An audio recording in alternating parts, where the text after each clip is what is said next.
Le retour triomphal de Jésus. Article. Paiva Neto.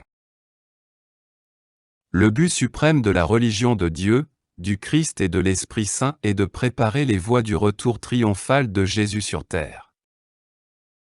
Le Sauveur des peuples a fait la divine promesse, enregistrée dans les passages de son évangile Apocalypse saint et sacré, de son retour à l'orbe qu'il a fondé comme co-auteur avec Dieu.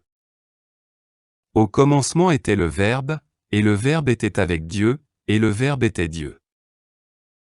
Il était au commencement avec Dieu. Le monde, la planète Terre, a été fait par lui. Tout par lui a été fait, et sans lui n'a été fait rien de ce qui existe, Jésus-Christ. Évangile selon Jean, chapitre 1, versets 1 à 3.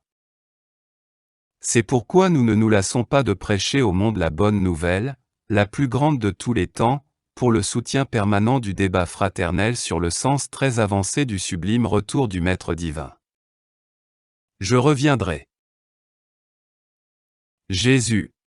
Jean, chapitre 14, versets 3 et 28. Le texte initial que je vous présente a été extrait de mon livre Les prophéties sans mystère, au chapitre Les racines spirituelles d'une politique supérieure. Bonne lecture. Le retour de Jésus sur les nuées va bien au-delà de son sens littéral. Qu'exprime le fait que Jésus vienne sur les nuées, au-delà de la compréhension littérale décrite ici? Cela veut dire que, quand il reviendra, tous les domaines de la connaissance humaine doivent lui être rendus, non seulement la religion, mais aussi la politique, la philosophie, la science, l'économie, l'art, le sport et tout le reste, car c'étaient des talents que le Seigneur de la moisson a confiés à ses serviteurs afin qu'ils les multiplient tandis qu'ils partaient en voyage. À son retour, il rend À chacun selon ses œuvres. Évangile de Jésus selon Matthieu, chapitre 16, verset 27. À ceux qui ont respecté leurs engagements, le prix de l'honneur, à ceux qui les ont méprisés, la sanction correspondante. Parabole des talents, Évangile selon Matthieu, chapitre 25, versets 14 à 30. Dans la moisson de Dieu, le crime de l'impunité qui a entraîné des peuples entiers à tant de maléfices ne peut pas prospérer.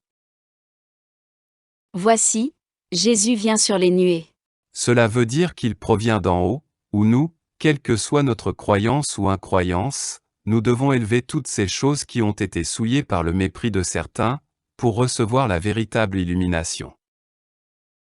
Il est temps pour l'humanité de regarder vers le haut. Jésus est le soleil de la charité. Nous enseignait. Alzir Zarur. Et je complète. Et, étant divin, l'astre roi ne provoque pas d'ombre. Donc, quand tous seront vraiment disposés à vivre sous cette luminosité céleste, la politique ne sera plus une chose ténébreuse. Les croyants se libéreront de cette part de Babylone qui intègre tout où l'homme met la main. L'économie ne sera plus cette Babel mondiale que les gens ne comprennent pas, parce qu'il en est ainsi.